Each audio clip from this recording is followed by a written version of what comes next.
আগামীকাল কি সেটা আমাকে আলাদা করে কাউকে বলতে হবে না।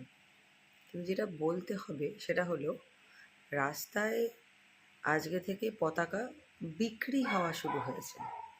বিক্রি, লোকে কেনে। ঠিক আছে, কিনতেই পারেন। বাইকের সামনে লাগিয়ে, গাড়িতে লাগিয়ে, টোটোতে লাগিয়ে বেশ নিজেকে একটা, কী বলবো, আপনি খুব দেশপ্রেমী এটা প্রমাণ করেন তো, ভালো কথা, সেটাও করতে পারেন। 16 তারিখে যেন রাস্তাতে একটা পতাকাও না পড়ে থাকে, সেইটা দেখার দায়িত্ব আপনাদের, কারণ আপনারা পতাকাটা কিনছেন। তো একদিনের জন্য দেশপ্রেমিক সাজবেন না। এই ভালোবাসাটা সারা জীবনের জন্য। প্রত্যেকবারে নতুন করে পতাকা কিনে গাড়িতে, বাইকে লাগিয়ে আলাদা করে নিজেকে আমি একজন ভারতীয় প্রমাণ করার দরকার নেই। এই ছোটলোকপনাগুলো করবেন না, খুব খারাপ লাগে দেখতে নিজের দেশের পতাকা যখন মাটিতে গড়াগড়ি খায়। তো দেশপ্রেম দেখান, তার সাথে এই ভদ্রতাটা, এই ছোট্ট সিভিক সেন্সটা মাথায় নিয়ে রাখবেন। হ্যাঁ, বাই।